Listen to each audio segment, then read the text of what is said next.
At 21, Susan Atkins would become the most visible member of a ragtag bunch of killers, the Manson family.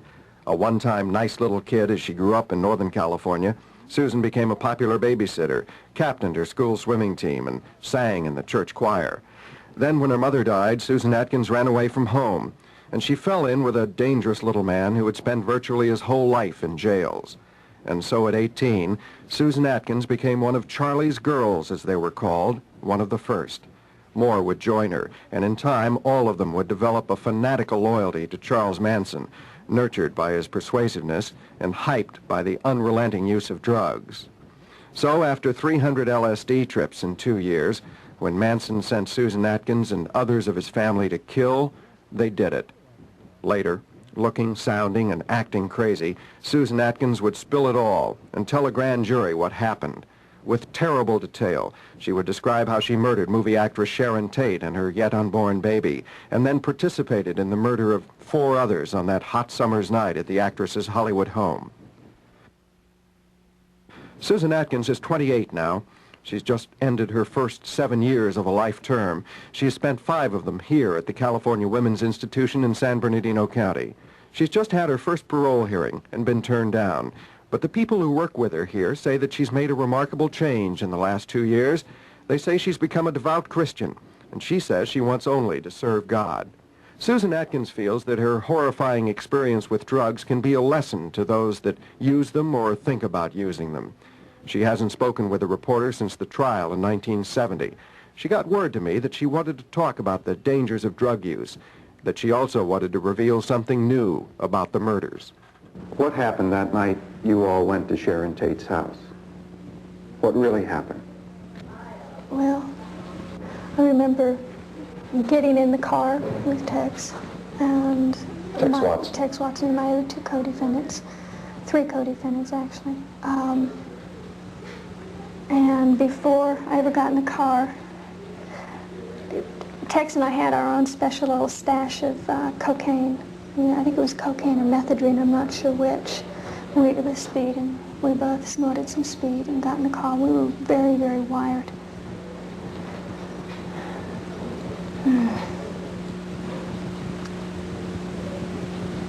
And we drove to the house with instructions to kill everyone in the house. From Charlie? Yeah. And not just that, but that we were instructed to go all the way down every house, hit every house on the street? On the street, yes. And kill all the people in those houses? Kill all the people in all those houses. And we went into the house, and I remember that as we went in, a car came up to the driveway, and I remember Tex getting out, and without saying anything, they were gunfire shot. I was in the bushes, and that's when the young boy Stephen Parent was killed. Was killed in the car outside. Right.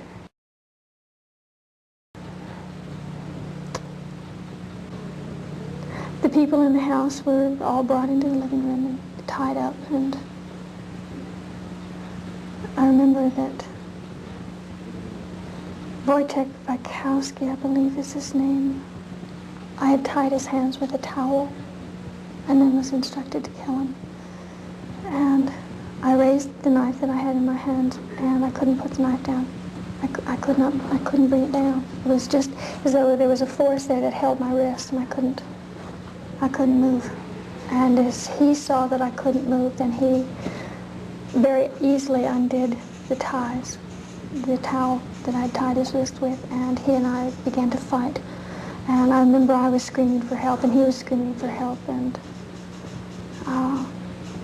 then Tex came and helped me, and I was left to sit and watch Sharon Tate. And about that time, all I can remember seeing is people just scattering in different places and running in different places, and I was left sitting with Sharon Tate, and she was talking to me, and I remember that I had absolutely, I felt nothing. I felt absolutely nothing for her as she begged for her life and for the life of her baby. And Jesus.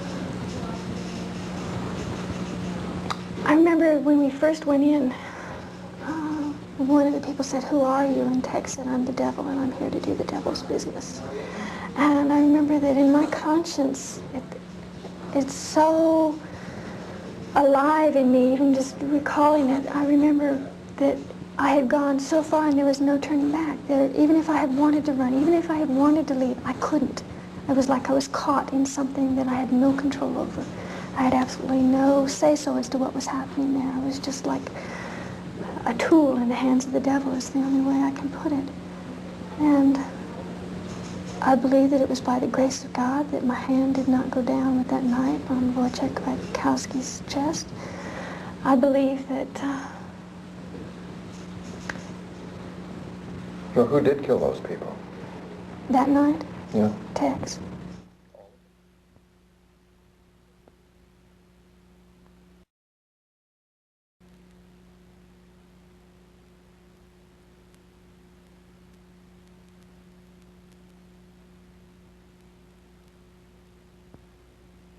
During her trial in 1970 and 71, she seemed a horrifying combination of confused little girl and cold-blooded murderer.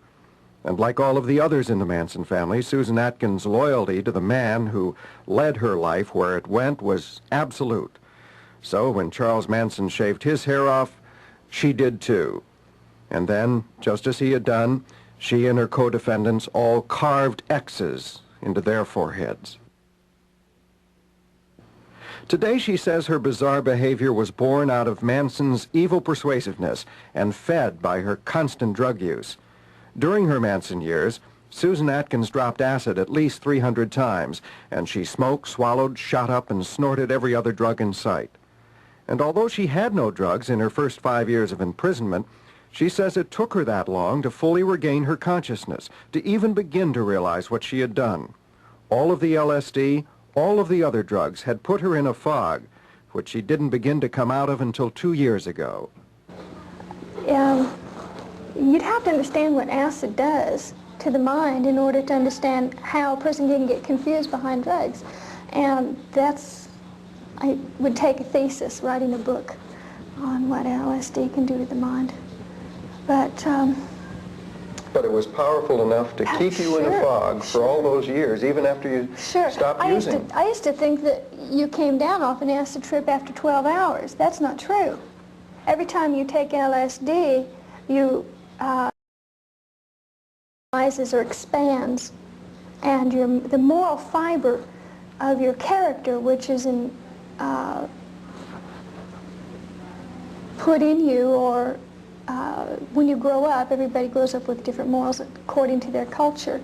Okay, when you take acid, your mind expands beyond these moral characteristics and your concepts of right and wrong. So you step out beyond those bounds, and when you step out beyond those bounds, the imagination begins to take over.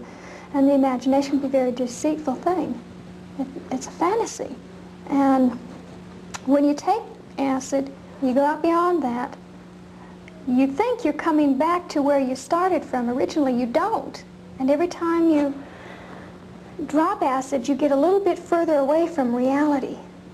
And I took so much acid that I just was what I would term spaced. And it took me many years to what I term now re-enter. And that was just through not having any acid and having to deal with reality every day. Well, you say you're operating from a sense of complete consciousness now and reality. Then looking back from this point for you, what you were and what you did must be terrifying. Yes, to realize that by my own free will, I willingly got into something that completely took control over me, that I lost control of myself behind drugs and a process of deprogramming, losing my morals. It wasn't just drugs, it was Charles Manson's persuasiveness, too. Well, yeah, there was a lot of deprogramming that was involved in that. you take away a person's conscience of right and wrong by telling them when they're under LSD or any mind-expanding drug, there's no such thing as guilt. And you've already come to a place in your mind or your imagination where you don't like the feeling of guilt, so it's easy to say, yeah, there's no such thing as guilt. I'll believe there's no such thing as guilt, therefore I can do anything and not feel guilty about it. Can you understand why many people, perhaps most people outside, are going to feel that you don't deserve parole, that you should never be given parole? You're aware of that? Yes. Well, so what if you spend the rest of your life in this prison? Then I spend the rest of my life in this prison. Is that thought depressing to you, though? No, because I know that, how can I put it? I'm content. I've found it's not determined by my situation or my circumstance or my physical surroundings. How's it come about? How does peace come about? My peace? Mm-hmm. Well, I found peace through salvation in Jesus. And just knowing that I've been forgiven by God is sufficient for me. And the fact that you know out there people probably can't forgive you Yes. has no effect on you? No. Because they're not the ones that I have to face in the end when I die. I have to face God, and it's His forgiveness that determines my peace. At 21, Susan Atkins was center stage in the crime of the century. Now, 7 years later, she says her life has come to a better purpose. Without that, she probably wouldn't have lived. Or as a reporter wrote during the trial, Susan Atkins looked like she might start screaming someday and never stop.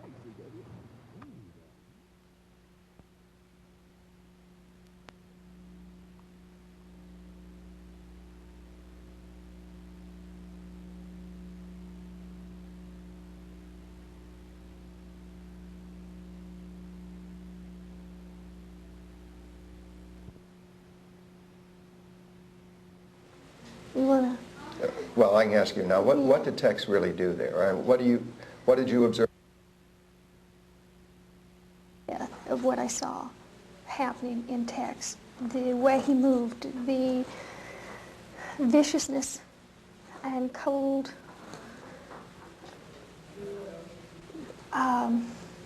It was just like seeing somebody go crazy with more power than I've ever seen anybody.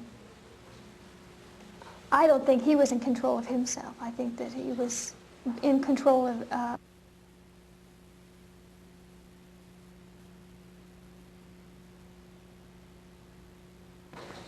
in their own human strength could do what Tex did. Well, Charles Manson was in control of him, right?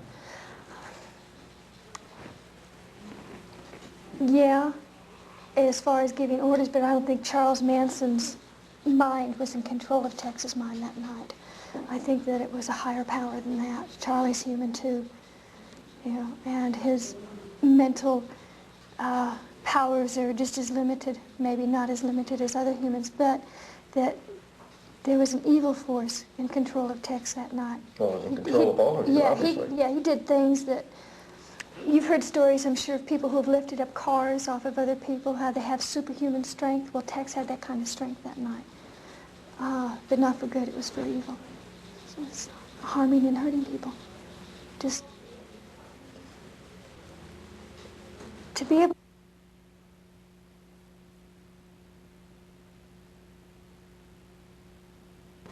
I only saw him kill those people, and then I've heard later that he has said himself that he was responsible for all the deaths. At the Tate house? At the Tate house, yes. Are you trying to lay the blame off on him? No. No. Then what do you think is the point of this? That the truth be told, that the truth be made known. I tried to take blame from Tex and from Charlie and from Pat and from Leslie by taking and saying that I had killed Sharon Tate and that I had killed Gary Hinman. I tried to take some of the blame and put it on myself because I thought that was my part at that point, and that was a lie. And in this room were all the survivors of those victims, of yours and the others, their families and their friends. What would you say to them? well, about me now is that I'm not the woman that I was in 1969. I'm a new creature in Christ. I've been completely spiritually, mentally, and almost physically born again, though my outside is not changed all that much. The inside of me has changed. That I love them with a love that I don't think any words that I could tell them could express, but only by living a life that may help somebody else, by preventing maybe somebody else from going down the same road, by preventing other survivors of such a terrible thing, is the only way that I could say what I would have to say to them. I just love them. I feel for them. I feel their pain. I feel their sorrows and their loss. And I didn't feel that years ago. I didn't feel anything for them. But today I still feel pain when I think about her and that she's not here, and I don't think that anything that I could say could ease that pain in any of the survivors' hearts. And only God can take care of that. Only God can give them an assurance that their loved ones are with Him, and I believe that with my whole heart. I believe that those people that died that night are with God, and that they're at peace, and that's the only thing that I can tell them. And I believe that with my whole heart. And that by the grace of God, the survivors will also see their loved ones again one day.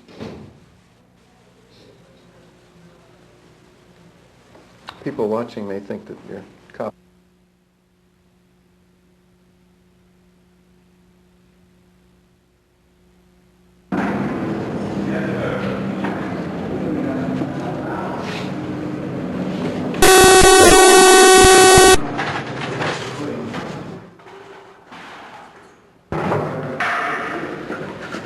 Level?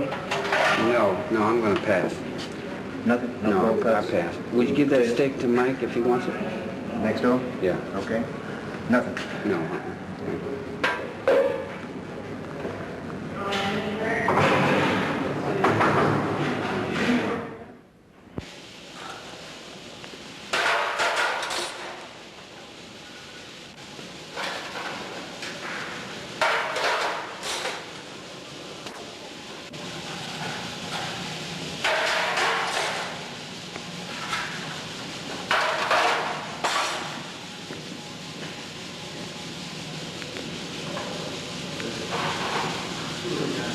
Well, one company always stick the dirt in the back. What do you mean by that? If you're outside and you live a life on the outside,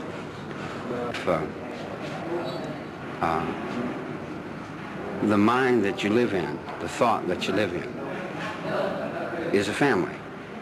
The head of your family is Nixon. He's your father. He's lost sight of his children. He doesn't see in the back. He doesn't see in the shadows. He doesn't see on the roadsides. He doesn't see in the back of the cells. He doesn't see in the yard in the penitentiary. You take the bottom of the world. He doesn't see the bottom.